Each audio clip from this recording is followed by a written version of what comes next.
Welcome back, ladies and gentlemen. Recently, positive signs have started to show that the tourism industry is back on track, and actually tourism is a major source of income for Egypt, and Egypt begins its tourism season amid good signs of the return of the sector to its former era and previous figures. After international tourism companies noticed a steady growth in flights to Egyptian destinations, there are various factors that contributed to such positive results. And in order to discuss this further, we're very much honored and delighted to have with us Dr. Yahya Abdel, tourism counselor. Good morning to you, Dr. Yahya. Good morning. Good morning, Dr. Yahya. To start with, recently there were 30 new discoveries in Egypt. So can you shed light about the importance of these discoveries?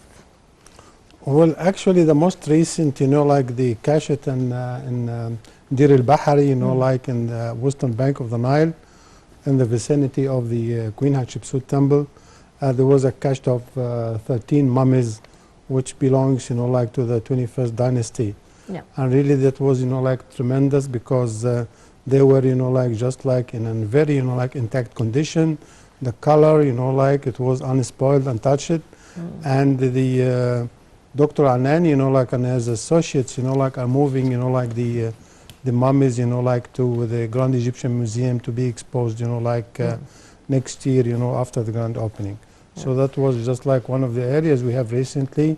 And, like world media, like we're following onto this because, like that this is a new attraction. And thank God, like nearly like monthly or bi-weekly now we have new discoveries that attracts world media and travelers as well as we have seen now currently in Luxor and in the area of the Kings, Valley of the Kings and Valley of the Queens, yes. Yeah, indeed.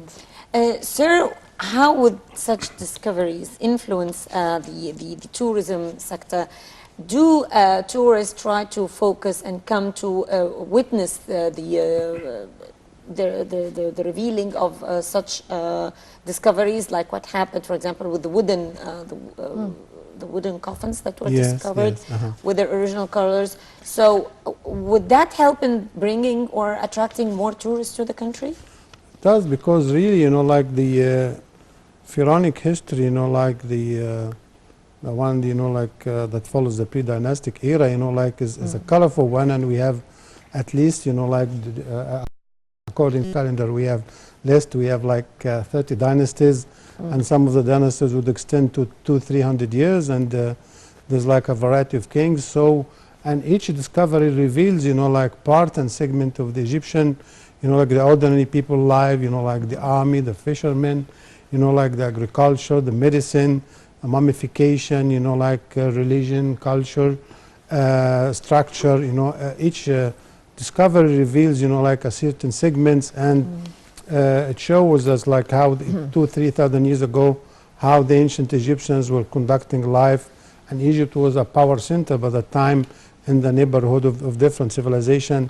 So really we have scholars, like worldwide, from museums, like and students of Egyptology and archaeology, who like to come and work on these new issues. Yes. Dr. Yahya, we have been watching some photos about the renovation of Al-Mu'izz Street, and they were actually amazing. Can you shed more light about what did actually happen in that beautiful area of the Fatimid Cairo, and how do you promote for that for the tourists who should be coming while the weather is great now in Egypt and visit this beautiful place? Really, like the facelifting, like of Al-Mu'izz Street has been, like a tremendous, like achievement of the Ministry of Culture, Antiquities and Tourism. Indeed. All of them, like, and the governor of Cairo has been working closely and jointly to upgrade and promote Al-Mu'izz Street, which is like looks like some of the classic avenues, like in Geneva. Lighting and exactly, like some the old capitals in the world, like in Geneva they have La Vieille Ville, example, in France, in England, Germany, whatever. And this shows, like how life was conducted, like about 300-400 years of the building, the antiquities, the spirit, the cafe, the housing, the people, the artifacts. So it's very colorful, and currently this week really we have a great event, Art of Egypt, over there were like contemporary artists in Egypt and painters, you know, like they are displaying, you know, like their latest, you know, like work in art and painting and sculpture. So really this is a very great link between the past and the present. And how do we promote for such an event taking place in Muaz Street, sir? Well, I guess because I think many people maybe are not aware of that. Well, actually, you know, like I follow, like you know, like the media, you know, like the print, the radio, yes. and the digital media as well. And I heard about it. You know, it's very, you know, like very revealing, and really many people, you know, we go with them and we do tours, and becomes like a part of contemporary Egypt because we have like very ancient history. And you know, like the old Cairo, but Muaz Street showed the real spirit and the genuine, you know, like elements of Egypt 300-400 years ago. So people love this place, and it's becoming like, you know, like the Champs-Élysées or some of the international venues worldwide, and people love it. And it's you know, like the Ministry of Culture and Tourism, you know, like they can have like a regular site to promote its event on daily basis. For example, when I contact some of the tourist, you know, like offices like worldwide, like Switzerland, for example, you have someone online 24-hour who is going to, you know, like to respond to your, you know, like inquiries and, you know, guide you about restaurant, painting, shops, you know, like over there. We need to do this. So people, you know, like in different languages, at least 2-3 languages, you have to connect with the whole world. So this is the best way to promote it. Yes. Sir, Egypt has been exerting numerous efforts in order to bring the tourism industry back on track. These efforts included exhibitions outside Egypt that toured the world, like the Tutankhamun exhibition, for example, that attracted thousands of tourists in Paris, and also focusing on new types of tourists, like the Japanese tourists, for example, who became recently more interested in discovering Egypt, especially its culture, history, and ancient civilization. Yes. How do you see that, especially that we have more Japanese tourists coming to Egypt? We had perhaps 30.2 increase in the number of Japanese tourists coming to Egypt in this year, 2019. Particularly from Tokyo and Osaka. How do you see that? Well, actually, thank you. This is, you know, like very insightful, because currently we have at least like 4 or 5 exhibitions of in Egypt, you know, like worldwide. The one, you know, like the King Tut that was in Paris, you know, like is moving to another world capital. Currently in the US, we have a travel show, you know, like of 150 Egyptian artifacts is displayed, you know, like in California. It's called Sunken Treasure of Egypt. This belongs to the Heraclean city, which was in Abu Qir area, you know, like that was sunken due to earthquake. And, you know, like the artifacts has been salvaged by Frank Goudet, who was a French, you know, like diver. And now it's on display, you know, like for until April 2020 in California. In Washington, D.C., we have Queens of Egypt. Of course. This is, you know, like another exhibition. So, and in Rio de Janeiro, like worldwide, and even in Japan, we have at least, you know, like 5 ancient Egyptian artifacts displayed worldwide. But, you know, like this is one aspect. But on the other hand, we like to see, you know, like more, you know, like exhibitions and artifacts in Egypt, you know.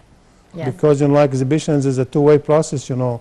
We exhibit all the time, but we have to educate and, you know, like give information and culture to our, you know, like own population. So we need to have exhibitions come into Egypt, go into Alexandria, to Egypt, to Luxor, to Sharm el-Sheikh, because, you know, like culture, you know, like need to be exchanged, you know, like between culture, civilizations and, you know, like antiquities. Yes.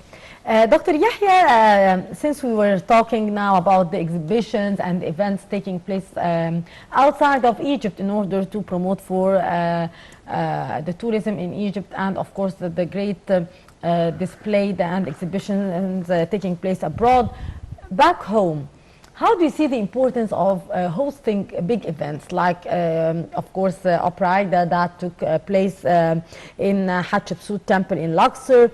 How do you evaluate the importance of such events worldwide? I mean, really, this is, you know, like this event is a spectacular mega event that happens once in a lifetime. Yeah. for a very special, piece of information. This is like the anniversary of the 125 years of the opening of the Suez Canal in 1869. So, and I don't think, we benefited much from the event, we have 4 ministries, culture, antiquities, tourism, and probably immigration, they should be working 2 or 3 years ahead, to take advantage of this event. The only thing we have currently, this is the closing night of the Opera Aida performed in Queen Hatshepsut Temple. Yes, and I was talking to Dr. Ashraf Musa last night in El Karnak and in the area, and he told me there's 15,000, visitors, that have been to the opera, 4,000 every day, and there's lining up, they don't have enough tickets. And the Minister of Tourism, she's currently in Japan, she should be in Luxor because we have royalty from Kuwait, from Jordan, from Saudi. We have, VIPs, we have ambassadors worldwide, the whole world media. So at least 4 ministers got to be there to, accommodate, and receive, the guests of Egypt and listen to their remarks, because sometimes, there are things that can learn from them, because we have to do this event, annually, and still we can develop other, operas as well. I mean, Aida is not the only thing associated with Egypt. We have Thais, we have, the magic flute, and we have, Antony and Cleopatra. So we can play a variety of operas and events that can match, Alexandria we can do, Cleopatra we can do it in Alexandria, for example, the magic flute could be another city. So we have, to match between, major cultural events that attract visitors. Out of these 15,000 visitors, 85% are visitors of Egypt. They are so they flow all the way to attend the Opera Aida, and it's a little bit remarkable, because the orchestra, this is the global event. The orchestra is from Ukraine, Aida, she is Korean, Radames, the Egyptian protagonist, is Greek, and Amonasso, is Belgian, and Amonasso is Greek. So really, we have 3, international figures, performing in Queen Hatshepsut Temple, and the orchestra is from Ukraine. So really, that was an opportunity for the Ministry of Culture to send, students who study music, conservatoire, to be associated with them for a week. This is the learning experience. Dr. Magid Negm of University of Iran, we asked him as well to send students who do tour guiding, We used to do this when the opera was performed near the pyramids plateau. Yes. So all these efforts culminating in bringing back tourism back on track. We talked about, for example, the exhibitions. We talked about cultural events. So, but still we need to do more. I mean, if we take a look at the figures in tourism destinations around us in the region, we would find that Egypt, yes, it's back on track, but it has much more potential than other countries. What can we do about that? Well, I'm supposed to say this, not you. Actually, there are more events, that's going on now. We have international airlines coming back. Scandinavian Air is going back to Sharm. Swiss Air is going to Marsa Alam. British Airlines is coming back to Sharm. And, Emirates A380, which is the largest jetliner that carries 550 passengers, having weekly flights to Egypt that links, Australia to Middle East and to Europe and Americas. The other thing too, we had last week a cruise passenger arriving, to Alexandria, and it carried 500 tourists, who went and toured Alexandria since a long time. So really, we need to work up, more events, and attractions, go back to cruise passengers to attract them back to Egypt. And apart from that, we need to work harder, but we make only $12 billion, and Spain makes $80 billion. Yes. What we do in 1 year, they do in 2 weeks. Yes. So you are right, we have to work out. Dr. Yahya, that would bring me to ask about the winter season in Egypt. Yes. The Christmas holidays, the New Year. How do you see the new season, the winter season in Egypt, regarding the occupancy, regarding the preparations taking place in order to receive, of course, the increasing number of tourists, and of course, I did read that maybe it's full occupancy in Luxor and Aswan. How do you see that? Well, historically, Egypt is a winter resort, that would start, from mid-September up to early May. So this is basically had been the influx, of Egyptian, tourism since long time ago. And if we look, at the Egyptian resorts, Hurghada, Marsa Alam, Sahel Hashish, Sharm el-Sheikh, will find most of the properties over there are overbooked because we expect at least, this next year, about 14 million visitors because of the resumption, of airlines coming back to Egypt. They are going to carry more passengers, and then with the cruise lines, resuming back, it's a stopover in Egyptian ports, Alexandria, Port Said, Qusayr, whatever. So this is going to carry more passengers to us, and the Ministry of Tourism is carrying out an aggressive campaign to promote. But still, we have to look after, the quality, with this. For example, in Egypt, we have 230,000 hotel rooms. We need to build up, more hotel properties. Yeah. If we look forward to have about 14, 15 million visitors per year. Yes. Well, Dr. Yahya Abdel Qader, thank you very much, Tourism Counselor. Thank you very much for being with us this morning in this edition of The Breakfast Show. Thank you. And thank you, ladies and gentlemen, for being with us today. This brings us to the end of this edition of The Breakfast Show. You were in the company of my dear colleague, Mr. Rabia, myself, Al Hamalawi, both signing off for now and wishing you a very good day.